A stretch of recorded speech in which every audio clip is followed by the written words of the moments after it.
Iniciando mais um programa para começo de conversa, eu, Lidu Figueiredo e Cris Burrâmara, temos mais uma convidada para você. Eu falo da Malu, ela é mestre de cerimônias e vai falar sobre o trabalho de mestre de cerimônias e como proporcionar experiências, com seus clientes. Hoje, ela trabalha na parte também de celebrantes de casamento, onde ela vai falar sobre diferenças, contexto, o que mudou na profissão, ela como turismóloga, como ela vivencia a questão do mestre de cerimônias e hoje também como uma pessoa dedicada e a primeira celebrante de casamentos profissional do estado do Ceará. Ela vai falar como atua e concilia as duas profissões aqui. Então, bem-vinda, Malu, muito obrigada por ter aceitado o convite. Eu queria começar com você se apresentando, que claro, vai falar melhor do que eu, sobre quem você é e o que você faz. Então, Lidu, muito obrigada. Cris, obrigada também pelo convite. Atuo na área de eventos desde que eu me entendo por gente. Então, o amor pela locução, pela apresentação do evento, iniciou em 1999 como mestre de cerimônias.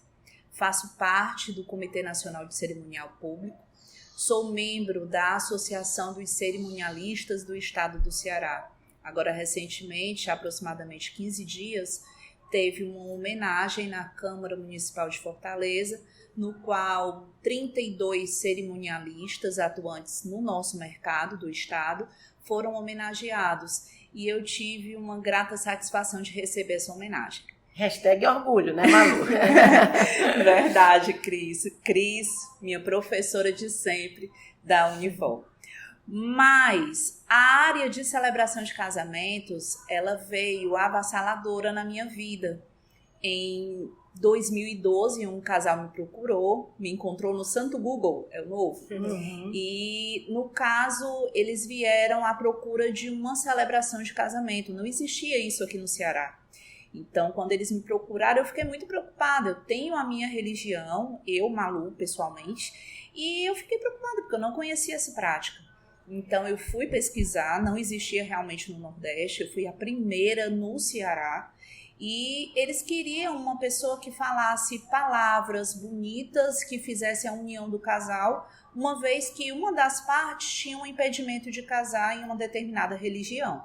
Então foi lindo o primeiro casamento. Depois eu tive a procura para um segundo, já foi fora do estado, foi em Alagoas. Fiquei muito preocupada porque eu nunca imaginei que fossem me encontrar fora do estado. Fiz uma celebração que era diferenciada na época, hoje em dia já é mais tradicional, que é a cerimônia das areias coloridas. E viajei com 10 quilos de areias coloridas diferentes na minha bagagem de mão. No raio-x, na conexão em Brasília, me pararam e perguntaram: senhora, o conteúdo da bagagem. E eu baixei a vista, peguei a nota fiscal de uma loja e disse: areias coloridas. Ah, pode passar. Imagina aquela situação, presa com pó diferenciado, profissional de eventos. Já pensou, Malu? Com certeza. Então a gente percebe, pelo que você está dizendo, que já é uma experiência para você enquanto celebrante de casamento, né? Como é que você consegue vivenciar isso junto com os seus clientes? Como é que funciona desde o primeiro contato até o momento em que você vai entender a história desse casal, ou, enfim, que vai ter essa celebração? E como é que funciona isso? Como é que você entra, entre aspas, aqui na história deles para poder criar a história no momento da cerimônia? Como é que funciona isso? Cada casal tem uma história diferente, são histórias lindas. Uhum. Então, cada cerimônia é personalizada. Tem casais que têm religiões, tem casais que não possuem crenças. Então, cada casal, eu tenho reuniões com os casais, acompanho a vida deles até o dia do casamento, que é o dia tão importante. Uhum. Tem casais que não conseguem dormir nas antevésperas. Tem uma situação, até uma sigla que nós brincamos, que é o TPN, tensão pré-nupcial. Sim, acredito. E nisso nós nos aproximamos muito. E cada casamento realmente é particular. Só me diz uma coisa, tu trabalha como cerimonial ou como mestre de cerimônia, ou tu exerce as duas funções? Pronto, eu vou te explicar. Eu sou mestre de cerimônias, que é aquela pessoa que apresenta o evento. Isso. Na parte do cerimonial, como cerimonialista, eu não atuo na área social, eu não organizo casamentos. Certo. Na área social, casamento, eu faço a celebração do casamento. Entendi. Eu sou aquela pessoa que fica à frente para fazer a união. Okay. Só que atualmente eu sou celebrante habilitada a realizar o efeito civil. Então, o casal, em vez de ter aquele ato civil lá dentro do cartório com o juiz de paz, existe a situação do cartório para a emissão da certidão do casamento, lógico, mas eu atualmente faço a celebração tendo a assinatura do ato civil no dia da cerimônia. Então, não teria mais aqueles 2 momentos. O ato civil no cartório, aí acaba você fazendo uma festa depois, e depois seria uma festa com a recepção, com a celebração. Não, são 2 momentos em um instante só. Entendi. Aí, mas assim, como mestre de cerimônia, já que você diferenciou também, você trabalha só para empresas? Sim, eu trabalho para empresas, até trabalho também com os cerimonialistas, eles me contratam para ser mestre de cerimônias em 15 anos, em aniversários, mas na área do casamento, eu atuo como celebrante. É interessante que os nossos ouvintes possam perceber isso, dentro do segmento de eventos, né? Quantas diversidades, quantas coisas a gente pode atuar em quantos setores, né? A gente estava fazendo uma conta, são em torno de 50 profissionais diferentes em um casamento. A gente fez esse levantamento no buffet essa semana. 50 profissionais. E é interessante que a gente consegue entender, e dentro do nosso programa, né, para começo de conversa, a gente tem tido nessas últimas sequências aí profissionais na área de eventos. E aí em hotel, em setor, em evento estratégico, em empresas, e agora com esse olhar também enquanto celebrante, porque isso é uma novidade, assim, pelo menos aqui para nós, no nosso estado, era uma coisa que a gente não vislumbrava com tanta... Né, mas tem crescido. Tem crescido muito, e pelo que eu vejo e que a Malu comenta muito, é um casamento atrás do outro, né, Malu? Como é que funciona essa agenda? E geralmente acontecem em lugares diferentes também, esses eventos? Sim, Cris. Eu já fiz casamento pé na areia em Jericoacoara, como também já fiz casamento dentro d'água. Sim, literalmente, dentro d'água, nas cachoeiras em Guaramiranga. Não era tomando banho. Aí é que eu chamo de criatividade. Imaginar, o céu é o limite, né? Mas aí os noivos, né? Sonho é sonho. Sonho é sonho. Lidu. E a gente está aí para resolver. E é interessante, Lidu, no seguinte aspecto. Qual é a mensuração de um sonho? Esse casamento que foi dentro da água foi muito interessante, porque ela dizia, meu Deus, eu quero encontrar uma pessoa que tope todas as aventuras comigo até casar embaixo d'água. Oh, Jesus. Então foi algo que apareceu uma pessoa maravilhosa na vida dela, ela não esperava. Isso foi no tempo de Deus e não no tempo dela. Como tudo na vida, né? Exatamente. E foi feito o casamento dentro d'água do jeito que eles sonharam, porque aquele noivo apareceu e disse, eu topo casar com você dentro d'água, porque eu topo estar na vida com você fazendo tudo para que a gente seja feliz. Olha que amor. Legal.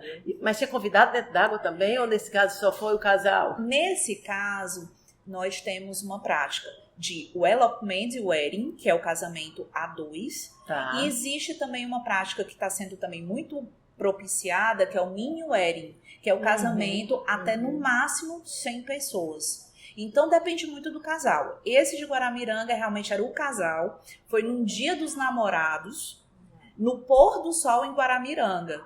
Então, foi muito curioso, porque só tinham os profissionais. Eu, como celebrante, tinha a pessoa do drone, o cinegrafista e o fotógrafo. Detalhe, nós tivemos que levar os nossos companheiros, porque era dia dos namorados, a gente tinha que aproveitar também. Aproveitou e celebrou também, né? Sim, sim. Claro. Malu, as relações, isso também serve para as uniões estáveis, para a relação homoafetiva, como é que funciona essa celebração de casamento também? Sim, para esse segmento? Com certeza. O casamento homoafetivo, tanto entre homens quanto entre mulheres, tem crescido muito com a legalização. Então, com isso, o casamento, a celebração, também tem um efeito civil e é legalizado perante cartório, perante toda a situação civil, também para o homoafetivo. Legal. E essa sua habilitação te permite? Permite. Só você tem isso aqui? Eu sou a primeira. Certo. A primeira. Então, é muito importante. E também, além de ser importante, é preocupador, porque você ser o precursor de uma situação, é verdade. Você tem muita responsabilidade. Com certeza. Com Malu, certeza. E a leitura que você faz desse momento do evento, né, principalmente esse evento social, que se trata de uma união nesse momento, como é que você vê a questão da experiência nisso? Como é que você proporciona isso para o teu cliente e entende que para ele aquele é um momento único? E quais são as estratégias que você utiliza para todo esse acompanhamento, desde o primeiro contato até o momento em que acontece a cerimônia? Como é que funciona esse teu... Como é que você atua no marketing de experiência nesse momento? No caso, Cris, o casamento ele é único, ele é do casal. Então tudo é permitido. Entradas, músicas, votos, homenagens. É aquele momento do sonho, da realização daquele casal e da família. Então, quando eu falo personalizado, pode ter uma entrada de uma criança com as alianças, mas não é uma simples criança. É o filho de uma das partes, é o filho do casal levando as alianças. O quanto que aquele casal sonhou com uma determinada situação do pai fazendo uma homenagem, uma música especial. Eu já tive casais que entraram com músicas de rock.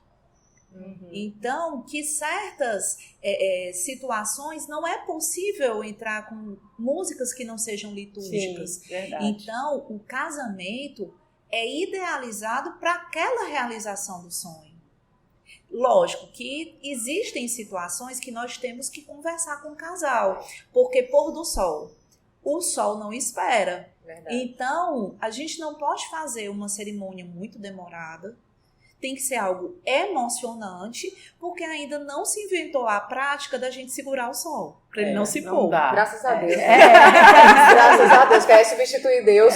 Deus o Malu, me diz uma coisa, e a elaboração do texto, né? É feito por você e, obviamente, certamente você deve pegar informações do casal. Como é que funciona isso para essa inspiração, transpiração, imagino eu também, porque não é uma coisa muito fácil. Emocionante. Eu imagino. Que deve fazer e refazer, né? Não é, porque para chegar naquele momento e tem o fator elemento surpresa, de eles não verem antes ou ambos veem antes o texto que vai ser lido. Como é que funciona isso? Cada casal tem reuniões, tanto com o casal quanto também com o cerimonialista. O papel do cerimonialista é fundamental nesse quesito. Então, aquela situação do texto, eu geralmente não leio. Tá. Eu estudo a história do casal, existe toda uma sequência, e essa sequência, entrada das alianças, votos, tem casal que já é mais tímido e não faz o voto propriamente dito e faz os votos de ouvido, que é uma prática também para os tímidos, muito legal. E tem atualmente o ato civil, existe todo um cronograma e esse texto é elaborado em conjunto com os noivos e o cerimonial do evento. Como é que tem sido a tua divulgação, já que é um trabalho tão intimista, Sim, verdade. né? Como é que tu faz a captação desse cliente para saber que tu pode desenvolver esse trabalho para eles? Ou eles vêm através de cerimonialistas? Como funciona toda a tua jornada do cliente, assim, até você, né? Lidu, é algo curioso, porque eu fiz o primeiro, fiz o segundo, eu perdi a conta, né? Da quantidade de casamentos. Então, vem por diversas frentes. Vem por indicação de cerimonialistas, vem por situação mesmo via Google, vem também por situação de mídia. Eu amo o santo Google. Então, existe também as mídias sociais. Então, não existe uma maior situação precursora e alavancadora dessa situação, não.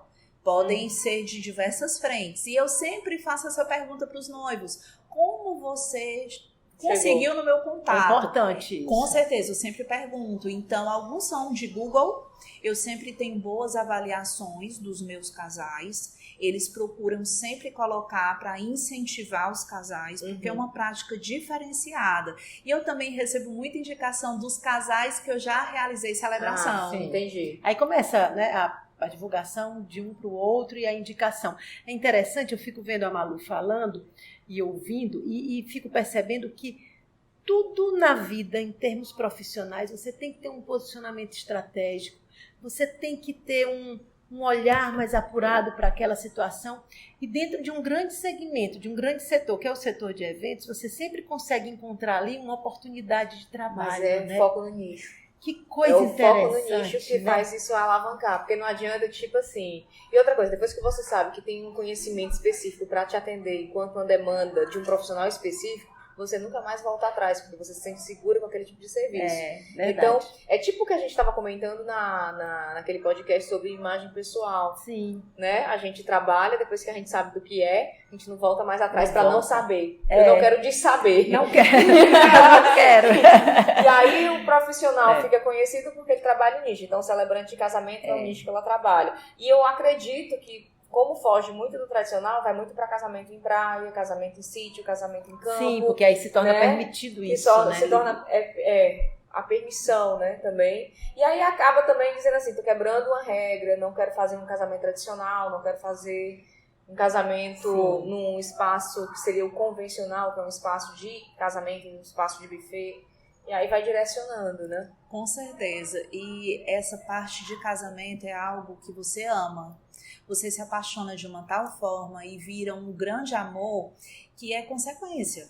Tudo é consequência. Então, a procura dos noivos, a realização daquele sonho, você estando inserido e sendo um responsável também, junto com uma cadeia de profissionais junto do segmento, para a realização daquele sonho é maravilhoso. Mas existem casais que fazem casamento em restaurante, em buffet, em diversos locais. Tem muitos que até fazem o casamento civil, casam na igreja de que eles fazem parte e ainda tem casando com a celebração comigo. Casais que demoraram para casar, tipo 10 anos de relacionamento. E o noivo brinca, Malu, gostei dessa vibe de casar. Olha aí. Tem a renovação de votos e quer fazer todos os anos. Isso é interessante. E aí me ocorreu agora outra coisa. Tem todo esse processo, né, da vinda do cliente a você e a busca por isso. E um pós-evento, você trabalha em algum sentido nisso? Hoje você casa, aqui faz essa cerimônia, e aí o dia seguinte você tá no lua de mel, lua de mel a gente mexe não, Cris. Ninguém mexe não. Isso não, lua de mel a gente não mexe. Meu amor, o dia seguinte o sentido figurativo. Mas você tem essa preocupação com esse pós-evento? Como é que funciona nesse sentido? Sim, acompanho muitos os casais, conheço os filhos dessas uniões. Então, assim, existem crianças já envolvidas, nascidas desses frutos de celebração de casamento. Afinal, é desde 2012, 7 anos. Daqui a pouco vai casar os filhos dos noivos. Sim, sim. Então, assim, eu tenho contato com eles se aconselham bastante comigo, mandam fotos. Quando tem as bodas de 1 ano, 2 anos, 3 anos, a gente sempre mantém contato. Legal, e é muito importante. Ai, meu Deus, eu sei que a gente ia ficar conversando aqui a tarde toda, porque eu fico doida para saber um monte de coisa. Cheia de fofoquinhas. Quer fazer?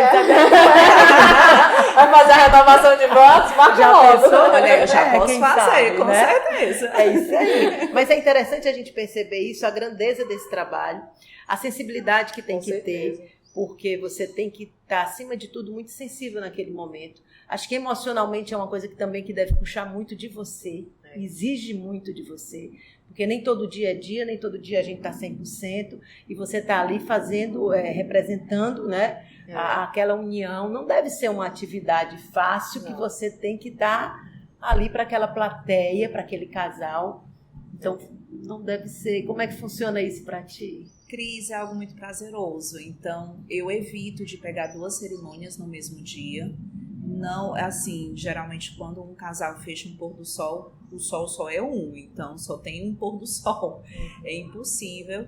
Então, realmente é algo que você estuda. No dia do casamento, eu fico reclusa, estudando a história dos noivos, eu me concentro para aquele momento, para que seja um momento muito importante e especial na vida deles. Certamente é. Com certeza. Malu, e quem quiser te encontrar, como é que faz? Deixa aqui teus contatos, como é que é a tua rede social? Sim, sim.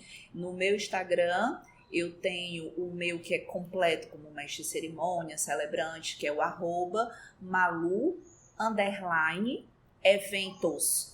Malu com L só e eventos no plural. E tenho um focado para celebração de casamentos e renovação de votos, que é o @celebrantesdecasamentos. Tudo no plural. Celebrantes de casamentos. Beleza, muito obrigada, Malu, pela sua participação. Prazer estar aqui conversando sobre esse mercado, falando sobre desse nicho específico, né? Passando aqui a palavra para a Cris. Sim, é uma satisfação muito grande encontrar a Malu, vê-la brilhando, é muito prazeroso, é uma honra para nós e que você continue cada vez mais nesse caminho virtuoso que será, tenho certeza disso. E para nós, a gente fica sempre nesse contato com vocês. Vocês podem procurar a gente no nosso podcast, @podcast para começo no Instagram, ou @Cris Burrâmara, @Lidu Figueiredo. e no nosso e-mail também podem mandar sugestões de pauta, comentários, podcastcrislidu@gmail.com. Esperamos vocês no próximo episódio, espero que vocês tenham gostado. Malu, muito obrigada, foi uma satisfação.